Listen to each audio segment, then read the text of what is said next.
ADN Naveen ബാബുവിൻ്റെ മരണത്തിൽ തുടരന്വേഷണം ആവശ്യപ്പെട്ട് ഭാര്യ മഞ്ജുഷ കോടതിയെ സമീപിച്ചു. SIT അന്വേഷണം തൃപ്തികരമല്ലെന്ന് വ്യക്തമാക്കിയും അന്വേഷണത്തിലെ പിഴവുകൾ ചൂണ്ടിക്കാണിച്ചുമാണ് മഞ്ജുഷ കോടതിയിൽ ഹർജി നൽകിയിട്ടുള്ളത്. കുറ്റപത്രത്തിലെ 13 പിഴവുകൾ ഹർജിയിൽ ചൂണ്ടിക്കാണിക്കുന്നുണ്ട്. പ്രതി ഭരിക്കുന്ന പാർട്ടിയുടെ ഭാഗമായിട്ടും ശരിയായ തെളിവുകൾ ശേഖരിച്ചില്ലെന്നും പ്രശാന്തനിൽ നിന്ന് കൈക്കൂലി വാങ്ങിയെന്ന് വ്യാജ കേസ് നിർമ്മിക്കാൻ ശ്രമിച്ചുവെന്നുമാണ് ഹർജിയിൽ ആരോപിക്കുന്നത്. ശരിയായ അന്വേഷണം നടത്തിയാൽ വ്യാജ ആരോപണം തെളിയിക്കാൻ കഴിയും. വകുപ്പ് തല അന്വേഷണത്തിലെ കണ്ടെത്തൽ പോലീസ് റിപ്പോർട്ടിൽ ഉൾപ്പെടുത്തിയില്ല. പ്രശാന്തൻ PP ദിവ്യയുടെ ബിനാമിയാണെന്ന സൂചനയുണ്ടായിട്ടും അന്വേഷിച്ചില്ല. ഇലക്ട്രോണിക് തെളിവുകളിൽ പലതിലും ക്രമക്കേടുണ്ട്. CDR പലതും ശേഖരിച്ചില്ലെന്നും ഹർജിയിൽ പറയുന്നു.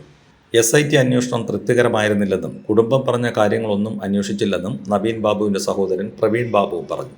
പെട്രോൾ പമ്പുമായി ബന്ധപ്പെട്ട ബിനാമി ഇടപാടുകളിലേക്ക് അന്വേഷണം നീങ്ങിയില്ല. ആരോ എഴുതിയ തിരക്കഥയ്ക്ക് അനുസരിച്ചായിരുന്നു SIT അന്വേഷണം നടന്നതെന്നും പ്രവീൺ ആരോപിച്ചു.